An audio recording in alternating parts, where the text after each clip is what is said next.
Welcome back to another week of Behind the Lens. I'm Debbie Elias, film critic, creator, and host of Behind the Lens, where we go behind the lens and below the line with those movers and shakers, the film and TV makers, the producers, directors, actors, writers, cinematographers, production designers, costume designers, composers, stunt coordinators, film editors, sound editors, sound mixers, VFX gurus.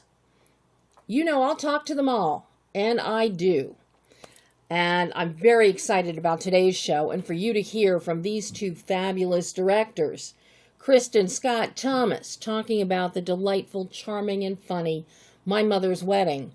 And Howard J. Ford talking up River of Blood, and a leisurely kayak ride through the jungles of Thailand, complete with indigenous tribes who don't like outsiders. What could possibly go wrong? Well, you're gonna hear from Howard in a few minutes. But first, it's all about Kristin Scott Thomas. Now, I know what a lot of you are thinking. Kristin Scott Thomas, director?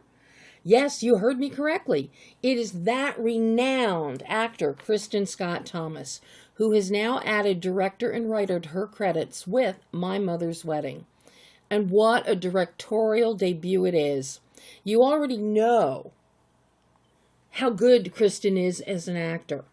You know her as an actor. But now you get to meet writer and director Kristin Scott Thomas in this exclusive interview as she discusses her feature directorial debut, the delightfully charming and heartwarming My Mother's Wedding. Basic story is 3 sisters, who were played by Scarlett Johansson, Sienna Miller, and Emily Beecham, return to their childhood home for a momentous occasion, the 3rd wedding of their twice-widowed mother, who is played by Kristin herself. Over the weekend, the family gathers to celebrate the new marriage, but mother and daughters are forced to revisit the past and confront the future, all with the help from a colorful group of unexpected wedding guests. It is a pure delight. It is visually beautiful. Eve Bellinger is the cinematographer, and nobody does natural light like Eve. And it's stunning color. Kristin has a great eye and has her hand in every aspect of this film.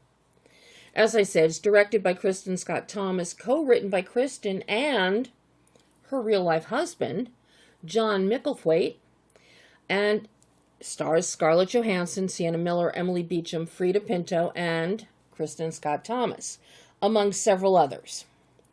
Now, it's long been said to write about what you know, and that's exactly what Kristin has done with My Mother's Wedding. Over the years, she's talked about her family history, and her father, and then her stepfather. Both were lost to the war. So she took those experiences and she used that as a basis to tell this story. Obviously, a lot is fabricated, but much is not. It's about the emotion, the heartfelt emotion that came from those experiences when she was younger. It's so well crafted. And it was an absolute joy speaking with Kristin about her writing and directorial processes. From the first moment, it's clear that she not only was and is passionate about this very personal story, but understands the intricate details of the production and storytelling process and its collaborative nature. There are great interpersonal dynamics, especially among the 3 sisters within the film. So authentic and believable. This film resonates from beginning to end with authenticity, truth, and heart. Everything flows so naturally and believably. It was a joy to hear Kristin and her enthusiasm as she talks about the different departments. She has nothing but praise for her team, starting with casting director Lucy Bevan. How many directors have I spoken to in 43 years that have really talked about their casting director? Well, Kristin does. And then as she goes through her department heads, starting with Eve Bellinger, who does wonders with natural light, as I said, production designer Andrew McAlpine, costume designer Sinead Cadeo, whose costuming truly captures and defines the personality of each of the three daughters, as well as their mother. The costuming really it's contemporary, it's present-day costuming, but the fabrications, each woman wears a different kind of fabric, each different kind of style, colors, and color is used beautifully here, both inside the house, thanks to Andrew McAlpine, and within the costumes. One of Kristin's goals, she talks about at length, was to balance comedy and tragedy and leveraging English humor, and she nails it completely. Of course, there are also challenges to directing, and here she was dealing with the Royal Navy. Yes, when you see in some of the clips that are out already, or if you've seen the film already, yes, she's on an aircraft, a destroyer or an aircraft carrier. She had to work with the Royal Navy. And those sequences were shot on day one of production. So to hear her talk about this is wonderful, especially since she has a connection because of her father and her stepfather from when she was young. And then there are children. There's a number of children running around here. And that always impacts shooting schedules, and there can be some chaos and mayhem. But Kristin welcomed having kids in the film and running around because of the authenticity that they brought to the table, that they bring to life. And both of us have a lot of love for composer Rolf Kent and his delightful score, as well as Kristin's choice for needle drops. I don't know how the entire budget was not used up on these, but some of the needle drops in the film include Elton John, Benny and the Jets, Cher, Believe, Carly Simon, Coming Around Again, Tom Jones, It's Not Unusual, the Bee Gees. Kristin describes it as being carefully curated, which is true, and it speaks to the soundtrack of the life of her character, Diana. But, boy oh boy, kudos to the music supervisor and to the producers who could play with the budget to get songs of this caliber, the rights to use them in this film, because they really do add a dimension, and they blend so beautifully with Rolf Kent's score. So, My Mother's Wedding, it belies this being a first directorial effort or first screenplay. No stone is left unturned. This is storytelling that encompasses all of the cinematic elements and weaves them together into a beautiful, heartwarming, and funny tapestry. So take a listen as writer and now director and actor Kristin Scott Thomas talks My Mother's Wedding. Hi, hi, Kristin. How are you? I'm very well, thank you. Very well indeed. Where are you calling me from? I'm in LA. Oh, okay. I'm in LA. I have to say, this movie is fantastic. I don't know why. I don't know why you've waited so long to direct.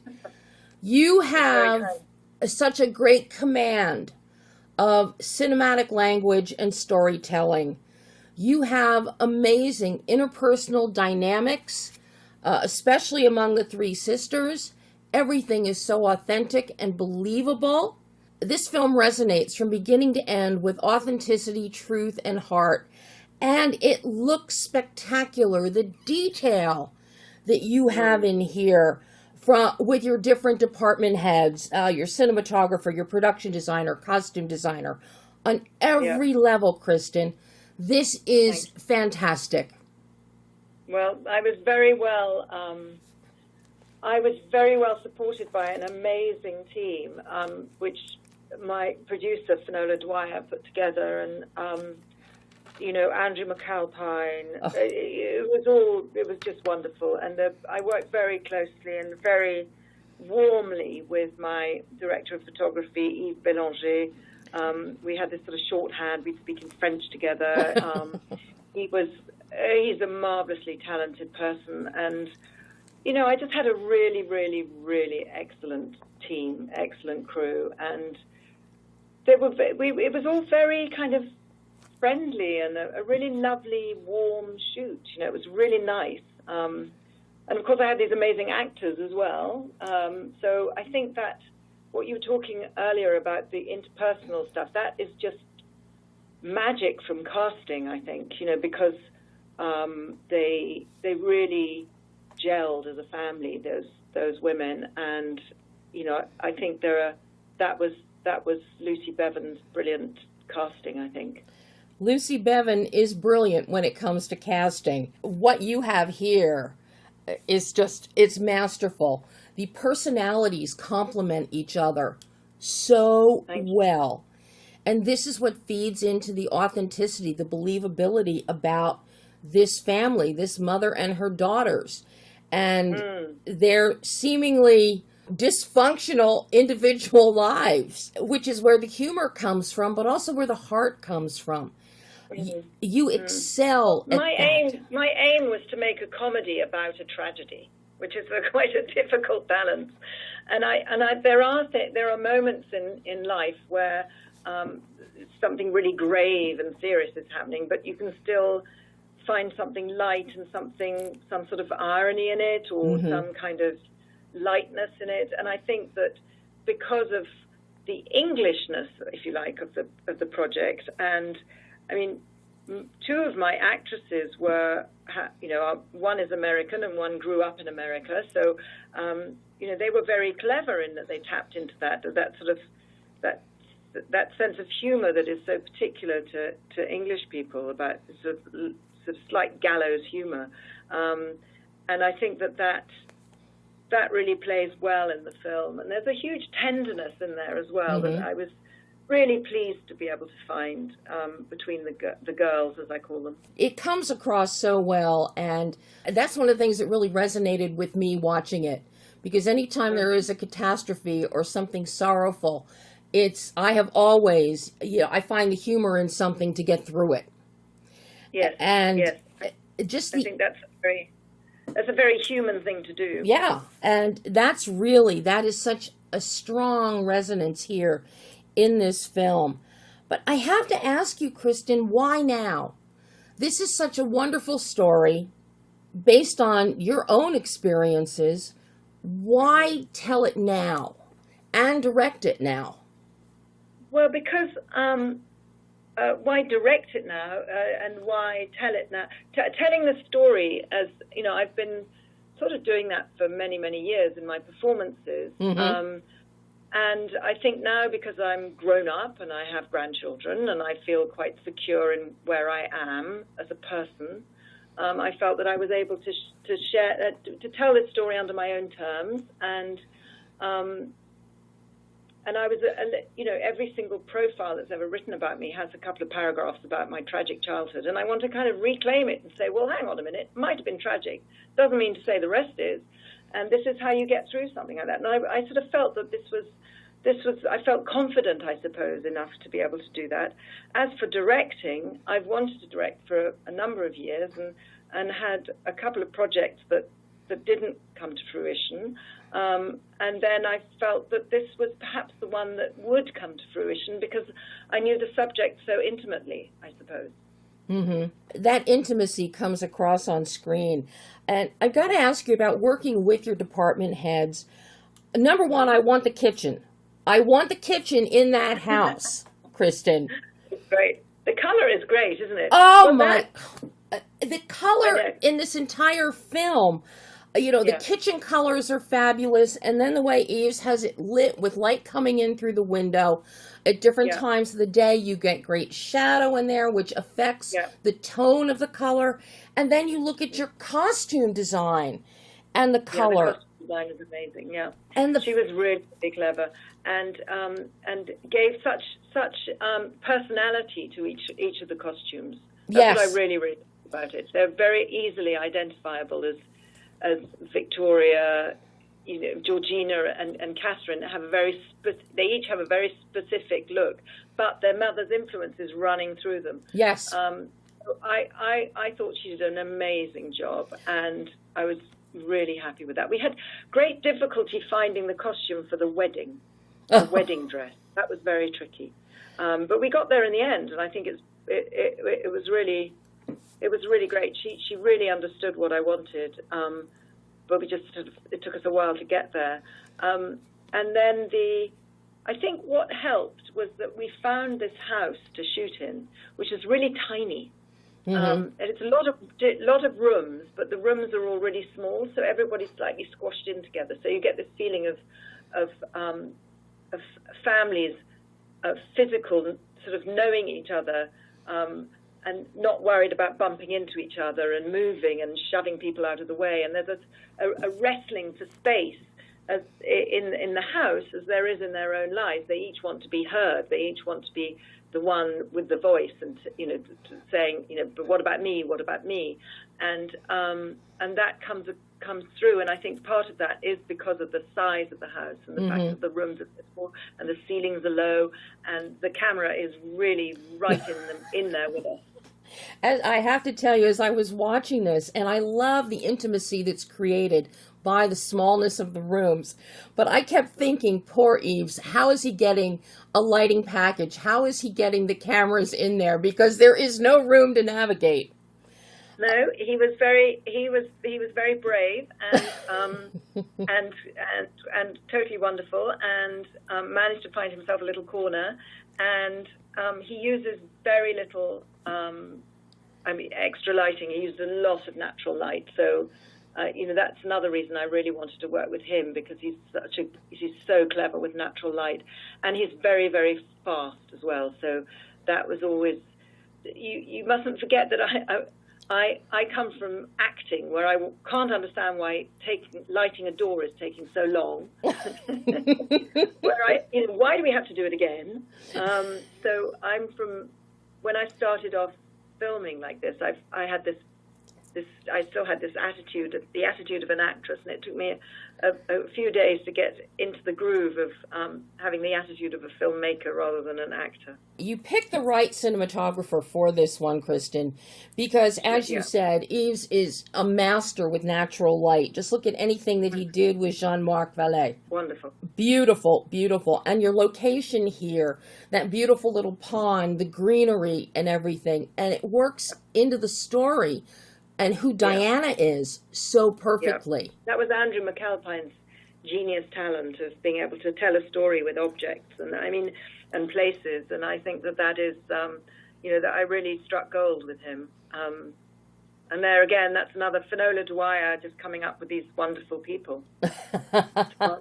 It's one thing to tackle your first feature directorial, to be telling a story that is close to your heart. But you're shooting, you've got a huge cast here, a large ensemble. You've got a wedding scene that plays like a beautiful garden party, but you've got kids running around, so that impacts your shooting schedule, and you're dealing with the Royal Navy. How did you navigate those things in terms of this production?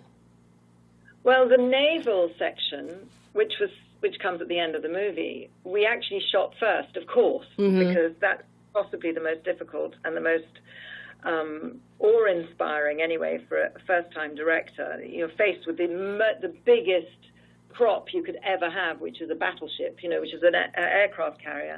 And they were amazing. The Royal Navy were amazing. They let us do so many things, and the people you see on deck are the real McCoy. They were there. They all joined in. They were all very excited to be part of this film. And I come from, as the film says, I come from a naval family, and they were all thrilled to be on the same film as Scarlett Johansson. And I think that they were really, really, really helpful. Couldn't have been more helpful, really. But that was quite quite a challenge. Yeah, I mean, just I had to get that right. I had to get those shots in, and I had to know exactly what I wanted, because there's no time to waste, and you can't. And it's difficult getting everybody around. To getting everybody in one place for a start in one of those ships, because we actually lost some of our crew because they made the wrong turn and ended up, we had to wait for an hour for the script supervisor to show up because she got lost. Poor thing. No! So yeah, it's terrifying. But anyway, so that went very quickly. We had 3.5 days on that ship, but it was worth every second. It really was amazing. And then I can't remember the rest of your story. Well, you've got kids involved, and that, of course, affects the kids, yeah. The kids shooting. And their timing. That was, and I really wanted that atmosphere of sort of children. You're not quite sure what they're doing there, and I wanted the atmosphere of the children coming in and out, and you kind of wanting to be aware that they're around, but sort of ignoring them. So I wanted that slightly chaotic feel that you have when you have a house full of kids. And I think we managed that. And in the wedding sequence, that was very important to me, to have bored children everywhere and children kicking up a fuss. And that was very important to me, that. And that happens at every wedding where children show up. So it was perfect. Your life experience is just all of that comes to fruition in how you tell this story and what we see. It shows you have lived a life and you understand what life is and how reality works. And you don't sugarcoat anything here. No. I love it. Now, I was really struck by, you've got some needle drop. Number one, I love Rolf Kent's score. It's beautiful. It's great, isn't it? Yeah. We worked together on that, and I wanted something very sort of playful and sort of jolly, because, as I say, I wanted to make a comedy about a tragedy, and I wanted something very light-hearted and pretty, which he came up with, and it was brilliant. I was really happy about that. And then you punctuate that with some wonderful needle drops. Such as, you've got Elton John's Benny and the Jets, Cher, Believe, Tom Jones, It's Not Unusual. You've got Bee Gees. You've got Carly Simon as your end title song. Yes. Did this eat up your entire... These are all songs from Diana's playlist, because it is her wedding, after all. So this is her generation of songs. These songs, and I kept thinking, oh my God, the rights to these songs, it must have eaten up half the budget. Because these are on my playlist, I got to tell you. Yes. It's absolutely... Well, we had a very, very clever music supervisor. You certainly did, to pull off getting those at a price that the budget could accommodate. Yes. On every level, Kristin, this is just a wonderful, wonderful film. It belies you being a first-time feature director. But I have to ask you, now that you have made My Mother's Wedding, what did you learn about yourself now, having worn the director's hat and the writer's hat, that you can now bring forward into your work in the future, be it directing or acting? I've learned a lot. First and foremost, I think always ask for what you want. Don't hide behind politeness.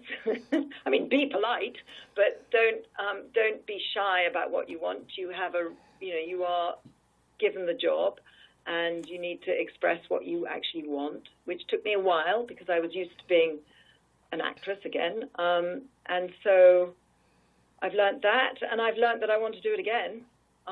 That most importantly, I really want to do it again. Well, and you definitely should. Quickly, how well did Kristin Scott Thomas, actor, take direction from Kristin Scott Thomas, director? Basically, every time I did a take, I'd turn to the script supervisor and say, "Is that all right?" So it's Rowena who is responsible for my performance. I think she chose the takes. No, I'm exaggerating, but she did. I had to ask for help for that because it's very difficult not to be distracted by by your own critique of your own performance, when actually I'm not the most important thing in this film. It was my daughter's the most important thing in this film, and I had to really concentrate on them and just hope that my performance was okay. Your performance was better than okay. Your direction was better than okay. Your script better than okay. Kristin, this is a wonderful, wonderful film, and I can't wait to see what you direct next. Thank you very much for your encouraging words. Oh, Kristin, thank you. And you go have a wonderful rest of your day. And that was Kristin Scott Thomas talking My Mother's Wedding. And you can see My Mother's Wedding in theaters right now. Now we go from the beautiful, joyful, and fun to the terror and horror of a Thailand jungle with director Howard J. Ford and River of Blood. Another film which I love. I've been an admirer of Howard's for quite some time and always appreciate the diversity of his projects in terms of locations. Take a look at Escape, The Ledge, Never Let Go, The Dead. Is there nowhere on this earth that Howard cannot shoot a film? He's a true adventurer with his films, most of which, I might add, focus on female protagonists. He has lensed his films high up on sheer rock face, as he did with The Ledge, in the blistering desert, as he did with Escape, in the heart of Africa, as he did with The Dead, and now with River of Blood in the jungles of Thailand. He is a believer in authenticity, practical effects, and actors who can work and deliver under some arduous conditions. And it all shows in what we see on screen. River of Blood is a tale of... A very short synopsis has been provided by Sabin, the distributor, a distributor that I have loved for years. This is the tale of a jungle kayak adventure that descends into terror when a group of 4 friends become the target of a merciless, bloodthirsty tribe. Directed by Howard J. Ford, written by Tom Boyle, who previously partnered with Howard on The Ledge, River Blood stars Joseph Milson, Louis James, Ella Starbuck, Sarah Alexandra Marks, and David Wayman, many of whom you may recognize from Howard's prior films. When you can find actors who are more than adventurous and willing to subject themselves to unfamiliar and demanding environments, you hang on to them for subsequent work if you can. And Howard has done that very successfully. And with what he reveals in this interview, we also get some tidbits for a few films that are upcoming from Howard, one of which is The Bone Keeper, and some of these actors are also in those films. But you can hear him talk about this in the interview. It's always fun talking to Howard because he's so excited, he's so thrilled, he's so energetic, and he loves talking about filmmaking. Now, as you'll hear Howard break it all down in this interview, he goes deep into his processes, starting with the challenges of filming in Thailand, including the search for jungle locations and the use of local crew. Now get ready for some great anecdotes here. Howard has plenty of them, including an incident involving dengue fever. And how about, it made him think of a prior incident when shooting in Africa with mugging and, yes, being mugged and a few other things that have cerebral something. You can't help but laugh at some of Howard's adventures, let me tell you. Now, he has nothing but praise for his Thai cinematographer, Park, whose full name I'm not even going to attempt to pronounce. And we discuss the creation and use of smoke, along with the choice of using the Sony FX3 and FX6 cameras, because they're really good in low light. And of course, the jungle at night, you're in low light. You've got heavy foliage as it is. Very little sun, if any, is getting through when you're in the jungle, maybe on the river. But in the jungle, no, so you need something that's going to do well with low light. And then the lenses are some that Park personally picked out and very expensive. Howard couldn't remember the name of them. But they made Park happy, and they make the film look beautiful because the glass is so important when you're shooting. Now, Of course, you're in the jungle. How are you going to shoot? Are you going to lay dolly track? Yep, Howard does. Amazing. But always at the forefront is his desire and demand for authenticity. And speaking of authenticity, how about using the real indigenous tribes of the area, as well as all practical effects? One of the truly outstanding elements of River of Blood, however, is if the visuals aren't rich and lush enough and beautiful enough, there's the sound design and sound mix. It is a wow on every level. We really get into Joe Vince's sound design and the mixing work of Graham and Adam Daniel, particularly when you layer in a very cool score by Anthony and Jack Wade. The sound design and the mix is fantastic. You hear all the sounds of the jungle, the night sounds of the jungle when things are quiet and calm, which also allows you to hear the swish of a tropical leaf, huge tropical leaf. Is that a machete striking it? The sound is impeccable. So whoever was doing the Foley, Joe Vince was actually out in the jungle with a boom, getting the production sound, balancing himself on a kayak in order to get sound from the actors as they're sailing, paddling on this river. Just impeccable sound work. Really fantastic. So, as I said, filled with lots of anecdotes and more than a few hints about upcoming projects, Howard's enthusiasm, exuberance, effervescence, and passion come through loud and clear. So take a listen as Howard J. Ford talks about River of Blood. Hello, Howard. How are you? Hello, Debbie. I am not bad at all. How are you?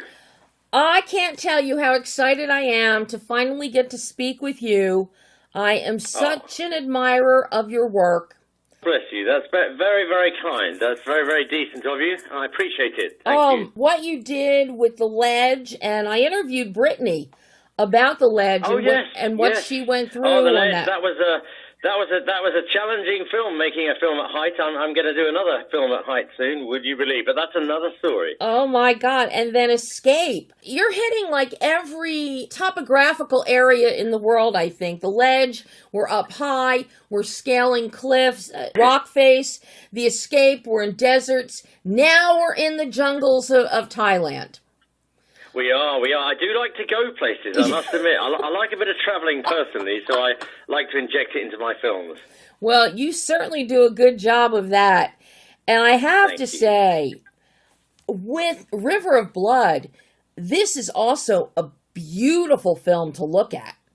With the greenery. Thank you so much. In fact, one of the things I like is trying to mix, if I can, even if I'm dealing with a horror subject, or let's call it a horrible subject, then I do like to put beauty in there as well, because, you know, the traditional horror films actually I grew up with that I still love, there was a lot of darkness and a lot of this, and I do like to sort of take us out into the light. And our director of photography, Park, did a beautiful job, and the Thai crew, because we filmed in Thailand, did a beautiful job.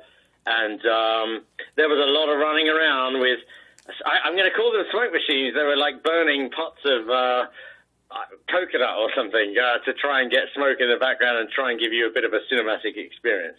Well, you definitely succeeded. The smoke in the background, as we see the indigenous tribe emerge, it's always great when you can have smoke like that, and then because of the foliage that surrounds everything, it is stunning. It's visually beautiful. Thank you so much. I'm really pleased that it worked for you. You never know when you're going out to make a film, you have an intention to give people a certain experience. You can never be sure you're going to win or not. So it's very nice that it worked for you. And I think first and foremost, you know, no matter what, you know, type of film you're into, I do like to take people on that journey. And there's no green screen here. We went up those rivers. We went into those mangroves, and I can tell you, before we even could get one shot in a day, we'd gone on a big journey right out into the jungle locations to try and give you something a little bit different. Well, you certainly succeeded. Was it difficult to find this particular jungle location? Because you need the river, you need the jungle, you need cliffs, you need waterfalls, you need rapids. Yeah. You had that was the list. You must have a copy of my location list. Yeah.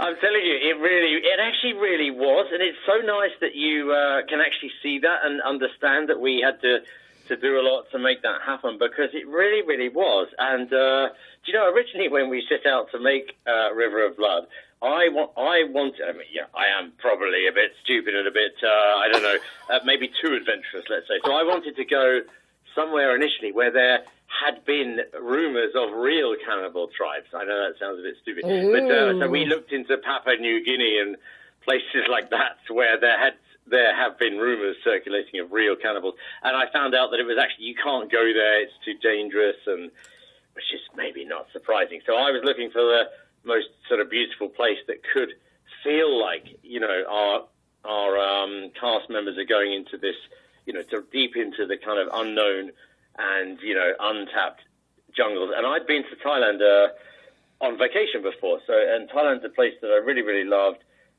personally. And I've always wanted to do a film there. So I've been looking for an excuse. And so when the producers and the financiers, Reinvent, very lovely people, based in Denmark, were interested in doing such a film, I very quickly suggested Thailand and then I went on a recce. I went on my own first. And do you know what's crazy? I don't think I've shared this story. When I flew to Bangkok from the UK, then I flew down to Krabi, which is where the film was shot. Now, when I left the airport, a lady came up to me with like a sort of picture of loads of taxis and says, taxi, taxi, taxi. You know how people do at these places. Yep. And I thought, she seems like a really nice person. And I got in the car and I said, do you want to be the transport coordinator for a movie? She said, I've always wanted to work on a movie. So I was like, I just walked out of the airport and I was starting to recruit. And then she said, I've got these friends who know these places, and yeah, we could get you all this. So that's kind of like, I went out there on my own and just started piecing it together from the bottom up. Oh my gosh. Wow. Wow. It was fun. And that was fun because that was sweet, because the lady was called Palm. She was a real angel. And in the end, so many of her friends worked on the movie. And even if they didn't have any kind of crew experience, we just ended up thinking, right, we've got to hire loads of people. We're coming into the country to film. We need to spread a bit of money around where we can. It's not fortunes, but so we ended up having all her friends. She got her friends to do the catering. Her mother did some stuff, and all her friends were like, it's so sweet, sort of carrying like drinks of water in a bucket for the crew. Just even if we didn't need half the people, we just thought, come on, they're so nice. We can't, so we actually managed to get quite a lot of really decent people together, and they were really nice, the locals. Wow. Well, I have to say, Tom Boyle's script, of course, he wrote The Ledge. He did. And you're on a rock face and cliffs. Tom must like that, because you give us some of that with River of Blood as we're climbing up. He does like that. Yeah, he likes a bit of adventure too, and he likes to sort of write a high concept, high stakes film. This is definitely a high stakes film. And I'm sure that this is one of the reasons that you're working again with Sarah, with Ella, with Lewis, because they know what it's like to go on these adventures with you. This is so great that you've brought this up, Debbie. And, Sarah, Alexandra Marks, Louis James, and now I've done 3 films with them now. I've just wrapped another film with them, and also Tiffany Hannum Daniels, who is in... I've just wrapped a film called Bonekeeper with those 2 and more, again, from the original gang. But yeah, they're so great to work with, and they just love the adventure. They just kind of love it all, and it's so great to see people just loving it and having a great time, and they have the talent, and they're always ready to go on camera, but they just love the whole experience, and they're so easy to work with. And I love actors. I mean, I love actors generally, but I really do love actors who are just easy to work with. They don't take your energy to be able to do what they do. And so they're great examples of people who don't take any of my energy, and they give everything. And Louis, he, bless him, we cover him, we literally put him in a pit of mud. And so much so, And that was pretty disgusting, what was in there. It wasn't like we were using bottled water or something like that. It was kind of stinky mud that we put him in, and he was happy to be under all that. And, at some point, without giving a spoiler away, being half sort of hung from a tree, we didn't have the sort of what they call riggers and the type of people you have on these movies to sort of go up there first and line it all up. We were just kind of figuring it out with vines and bits of rope.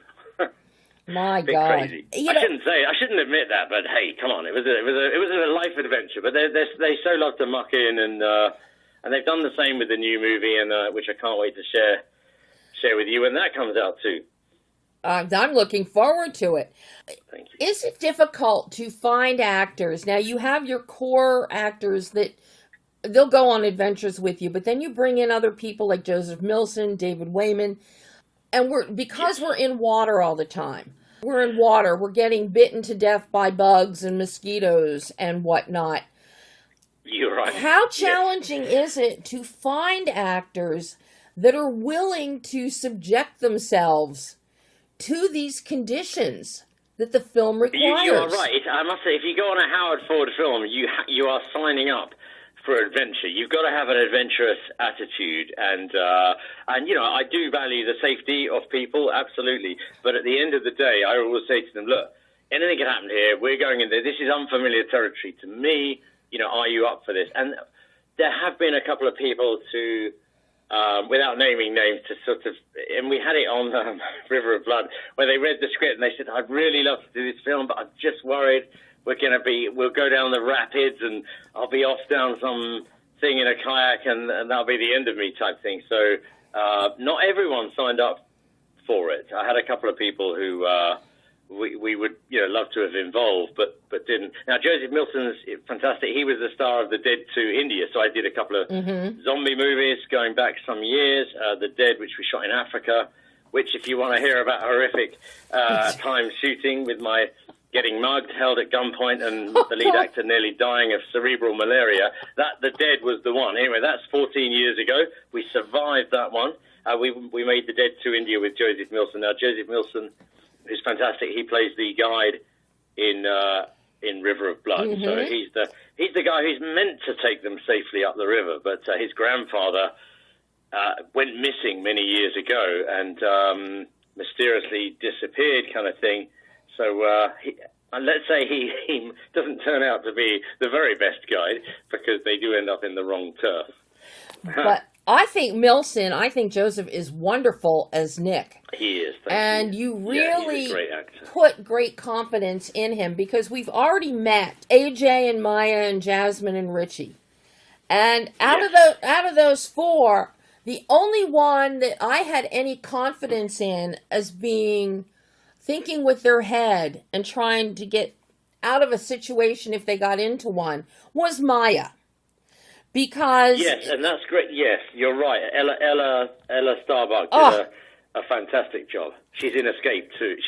Not Escape 2. She's in my other movie called Escape. Yeah, and this is something that you consistently do with The Ledge, Escape, now with River of Blood. You have very strong female protagonists.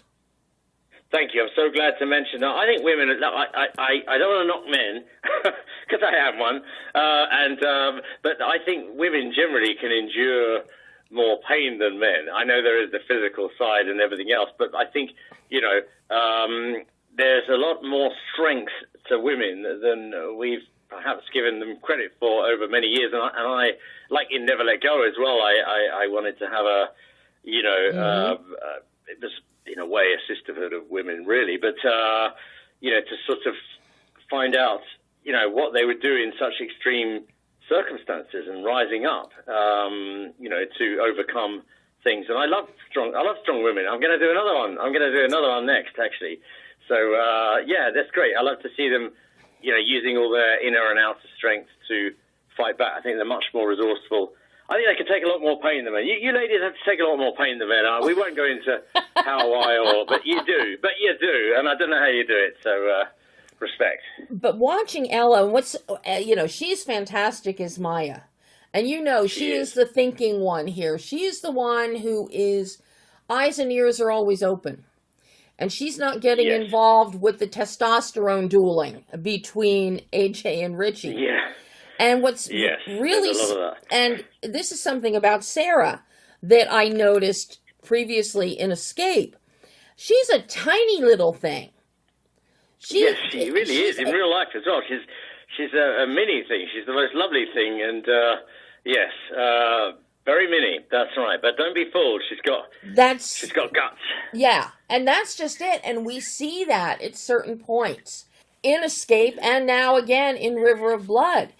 So Yes. I love the variety with which you cast, because you give Thank us, you so much. You give us somebody like Sarah that you think is just going to be decorative and sitting there, Yeah. but far from it.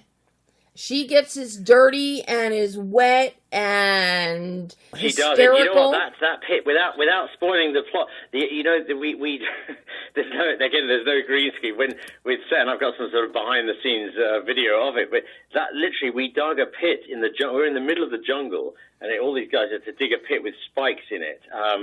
And she literally fell into that pit, and by the time we filmed it, it got completely waterlogged, and the mud was kind of this stinky mud, and she had to go down there in basically she's like underdressed. The character's underdressed for the jungle, so she's in like a skirt. She has to go down there in a skirt and her underwear, and lie in this horrific pool of mud. And she did it. She fell into there.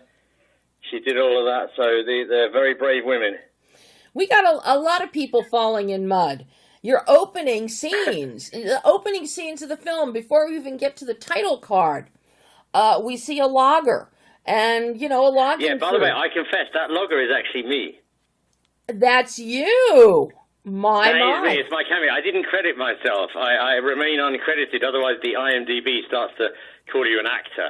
And I don't want to call myself an actor. But I do put myself, hey, Hitchcock got away with it. You might as well, I put myself in these little parts.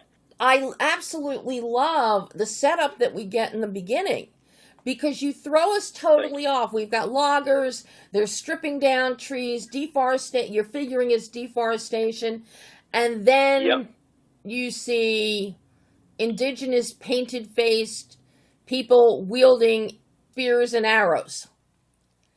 Yep. And yeah, they do. So we tried to be subtle, have them in the jungle, just about. Did I see that? Did I not? Yeah. Kind of thing. And that's shot so beautifully, Howard. Thank you. I'm curious, working with Park and developing your visual grammar, how challenging was it? Because this is not easy terrain where you can just come and throw down dolly track and go la-di-da-di-da and, roll the camera down. We did actually throw down dolly track and go la-di-da-di-da.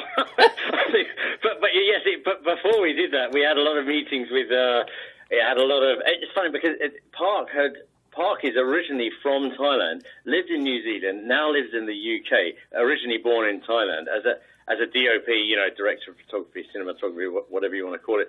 I came across him because Tiffany Hannam-Daniels, who is also in Escape, and she's in The Lockdown Hauntings with Tony Todd that I did during lockdown. Anyway, so she'd just done a short film with Park in Brighton, which is a coastal place not far from where I live, and she knew I was looking to do this film in Thailand. She said, I've just done a short film with Park, and he's from Thailand originally, and he's a great DOP, and do you want to meet? So we just had coffee. So that was really nice to be able to meet with Park DOP in Lewis, which is a really old town in England, one of the oldest, beautiful place.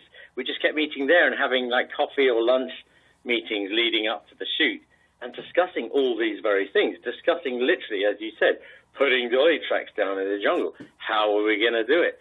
What lenses can we use? We then did little tests. We went out to the field near Haywards Heath, where we are, and we did some lens tests. We thought, right, let's pretend this is the jungle here. It's basically a park, as in his name is Park, but it was a park. And and then we did these tests and decided what lenses we were going to use. And he loved it. He's a real artist as well, and a really sweet man. And of course speaks Thai, and that was a massive advantage because not all of the Thai crew spoke English. And of course, why should I expect them to? It's an extremely arrogant thing to think. But that's the only language I speak. So yeah, we worked it out, and it was really nice to do that. And we kind of went on an adventure together. One thing to mention, I wish that moment you just mentioned earlier about all the smoke being there when the indigenous tribe is there. Now we shot that right at the end, just before we wrapped, and we'd had a lot of tension leading up to that. There'd been some things that had got tense, and because things do on shoots, it's kind of the Wild West. And then while we were shooting that scene, Park and I, we'd had this sort of we were not tense with each other, just situations, and we were rolling that, we were both shouting, kill, die. It was mad. And then we literally got to the end of it, and it was so stupid. We finished the take, we just burst into tears, literally fell on the ground laughing, and with tears rolling down our face. But it was really weird. It was like a real release. It was like and everyone had a right laugh. And so the indigenous, the people we'd hired to play cannibals, which was tricky to get what I'm going to call scary-looking people to play cannibals. We had a right old run around towns and villages to try and get that sorted. We were just laughing at the end. It was just so nice. It was like anyway, there we are. We rounded the moment to a nice bursting out laughing in a killing scene. There we go. As you do with a killing scene. Yeah, they're the fun. They're the most fun to do. This is the funny thing about filmmaking. A lot of people see the horror stuff. Oh, isn't it horribly disturbing? Why do you want to do that stuff? That's the stuff that everyone's having the best laugh. Yep. When you're making films, and I've made loads of TV commercials as well, and as a director, the stuff that's the most tense, I think, is the stuff that's meant to be really romantic or really touching and really sweet. That sometimes is the hardest stuff to do. The people are having the most fun when they're doing the most, I don't know, really awful, gnarly, gory moments. I have to say, you have Park delivers some amazing shots in here, and with the lighting. Thank you. Such as in the cave, where we see the white limestone or whatever in the cave, and then we see the shadow of a machete beautiful coming location. up. Tiffany Hannum Daniels is in that scene. Yes. She did a great job, and yes, that's it. We have a lot of light. A lot of light was needed for the creepy shadow effect. It's gorgeous. Then you've got some beautiful, there's a couple shots with some really nice lens flares, sun flares happening. Yeah. And of course, the aerials. And early on, you give us, like at the 8-minute 45 mark, you give us these great aerials, drone shots, obviously, with the sun flares and the greenery and the river below. Just stunning. Stunning. Thank you so much. So nice you appreciate that, and because they do take a lot of effort to do these things. We did actually crash a drone on this shoot as well, which was unfortunate because we lost the drone, and we also lost for a while the shot that was on the drone, and I think it was our best shot towards the end of the film when without giving too much away, when there's two people left on the kayak and it goes through this valley. I was flying the drone. I don't normally crash the drone, but I was flying, and I kind of, for various reasons I won't go into, I was in the water, and I got moved off my spot, and I couldn't find my axis, and I got the shot, and I was like, wow, I was loving this shot on the monitor, and then it just went into the side of the rocks, and it just, bam, it had gone underwater, and for some time we couldn't find the drone, and it was done for. It took a couple of weeks to do some weird recovery to get the shot, but I was delighted we managed to get it back and put it in the film. So, hey, we lost a drone during those drone shots, but I feel like it was worth it. Let me tell you, the result is beautiful. Absolutely. The aerials. And the beauty is a big part of it. It's not because we didn't go too gory on this. I think between you and I probably would have gone a little bit gorier myself because I'd seen some of these original cannibal movies, but the whole team and the producers and finances were after sort of more subtlety, and so we hit maximum beauty at the very least. You really did, and that third act scene with the village all around, that nighttime scene with the torches, and that's a money shot. That is a money shot. Thank you so much. And actually, we called it a money shot at the time.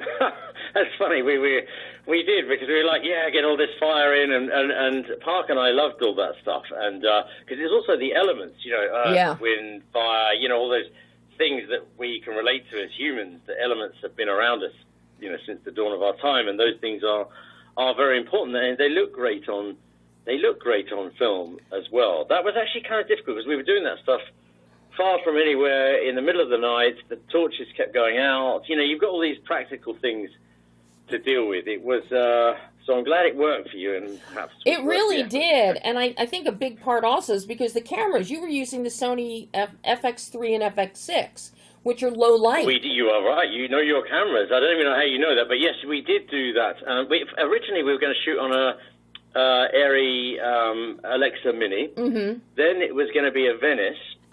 And in the end, we realized, but after these coffees and these meetings that I talked about earlier, that we needed a really small camera that would deliver. But what we did do, or Park, I say we, Park managed to get some really, I wish I knew the name of them, but they were really, really wonderful lenses. It ended up, the lenses cost a bit of a chunk. When sure. It was a slightly skewed amount of money on the lenses, because with the bokeh, you mentioned the lens flare, or bokeh, or whatever you want to call it, that type of thing, again, during our coffee meetings, were things we were discussing in the test, and that's really what we wanted, that kind of look. And Park fell in love with these lenses, and I was like, hey, this man's in love. How can I get in the way of this love for these lenses? I need him to have this romance for the next few weeks with these lenses. So, he got them, and he was very happy. It's so funny. I love it, because I've been making films since I was 13 years old, short films, and I've loved this kit, and I've loved that lens, and I've loved that camera. And it's great for me when I find people who still have that absolute love for these tiny, tiny things that perhaps 90% of people won't even notice, but you kindly have, and it's lovely to see that love for the art, because you know what, it's I wish I could do normal art. I wish I could draw one painting and be satisfied with it. With a film, you have 2,500 pictures, and you put them. You have to go and get them all, put them all together.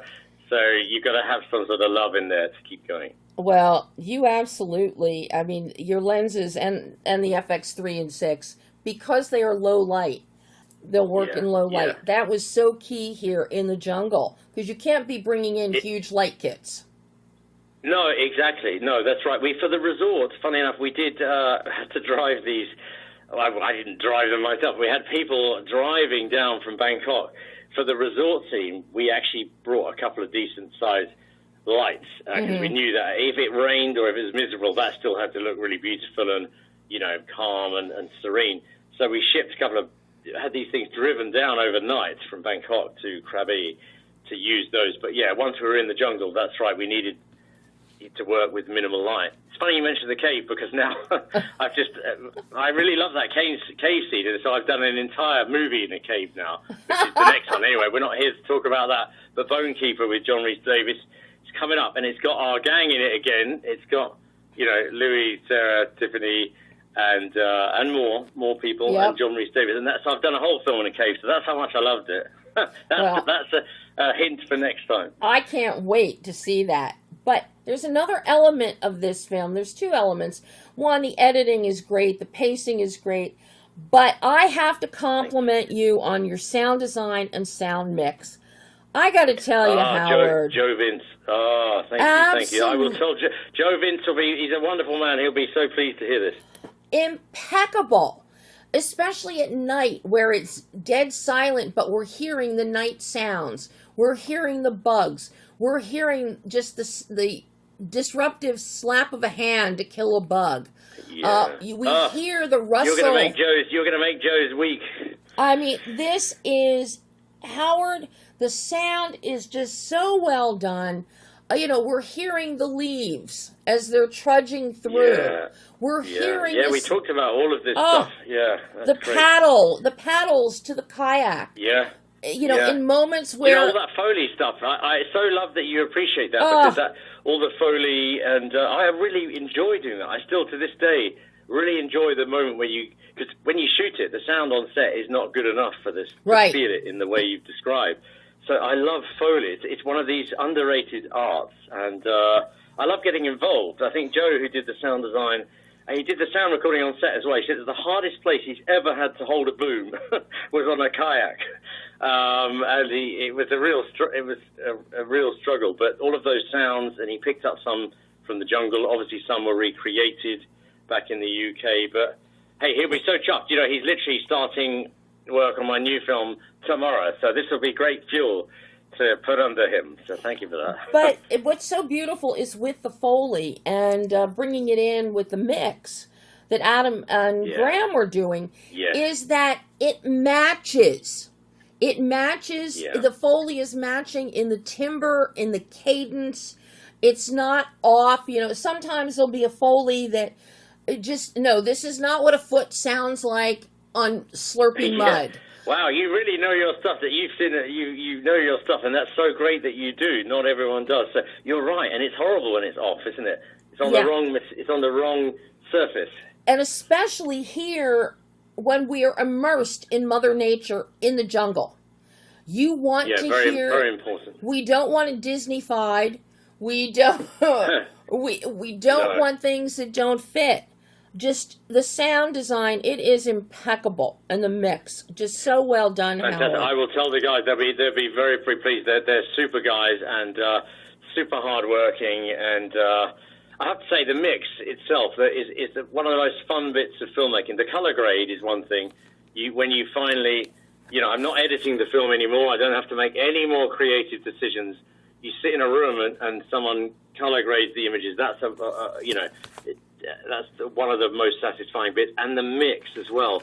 That's when everything, there's this classic fix it in the mix thing, and you really can fix a lot of things and smooth it over and give people an even better experience with the mix. So it's really lovely to hear you understanding and appreciating all those things. That's kind of a rare quality from the other side of my interview.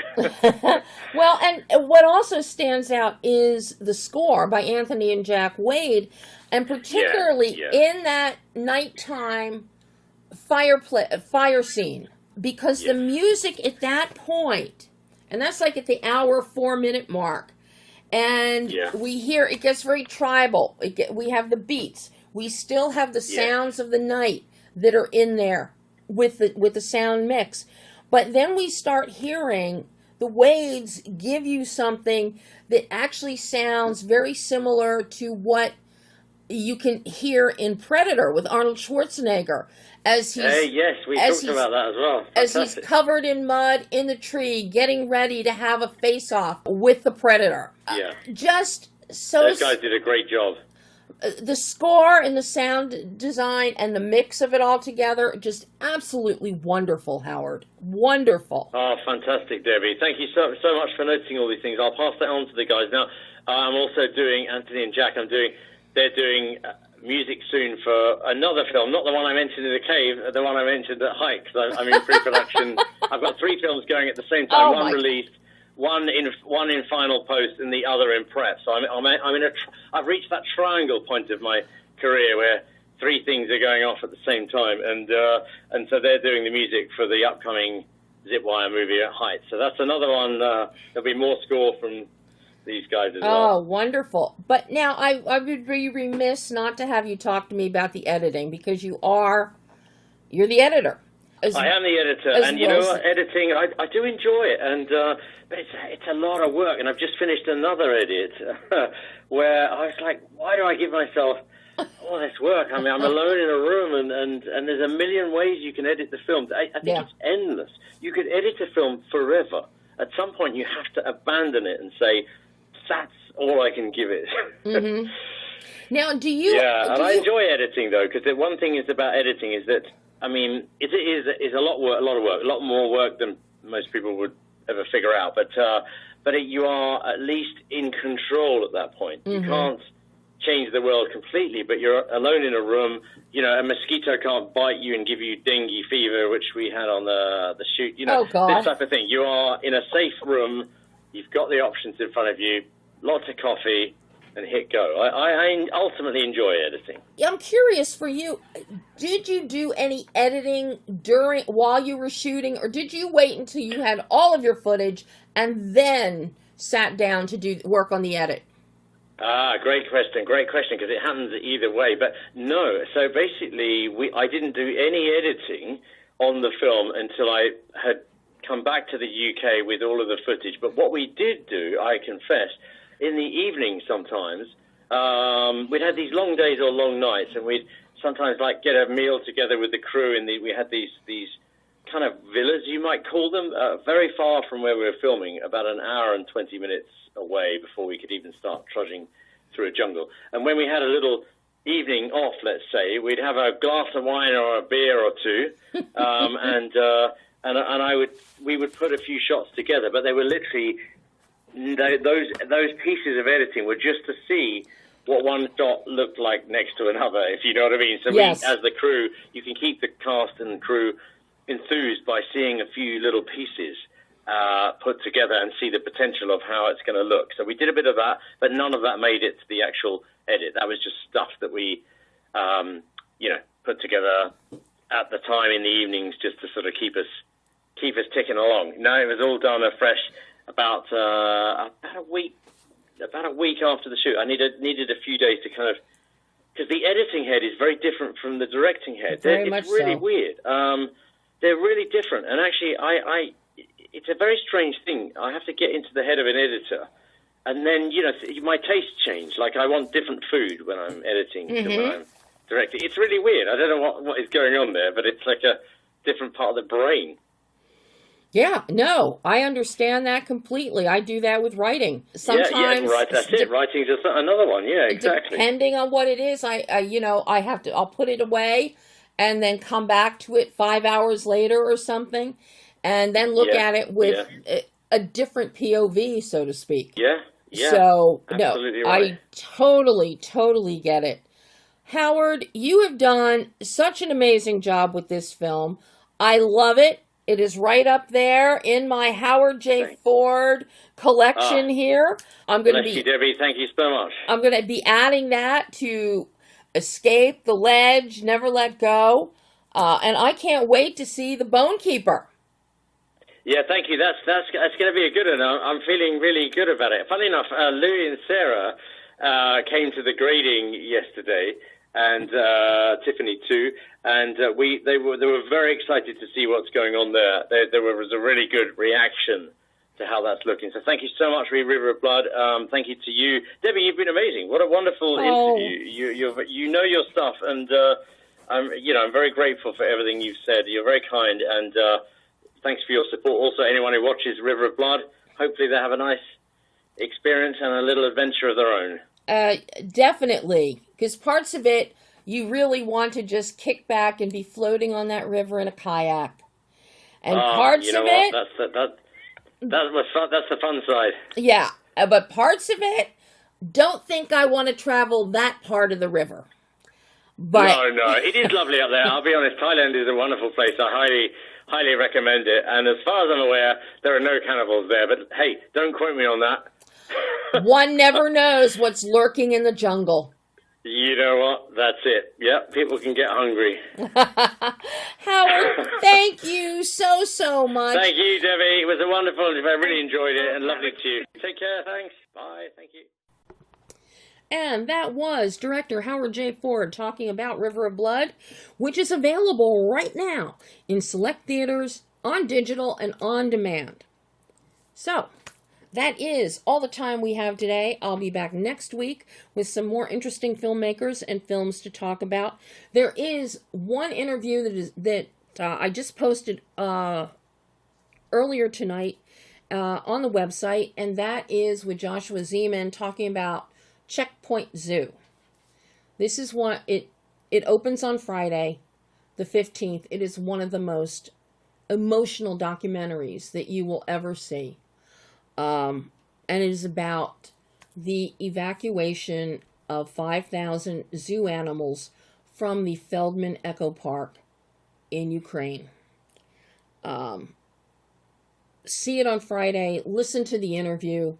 I think it's one of the most emotional and heartfelt interviews that I've had with a filmmaker. It takes the animals to bring out humanity. So I encourage you, go to the website behindthelensonline.net and check that out. Of course, if you have missed today's show live or missed part of it and you want to hear it again, it's on the YouTube channel. It's on the website. It's on Podbean and 20 plus podcast platforms that are out there. So check it out. And then there's a ton more stuff that's on the website and also on YouTube. So until next week, I'm Debbie Elias. This is Behind the Lens.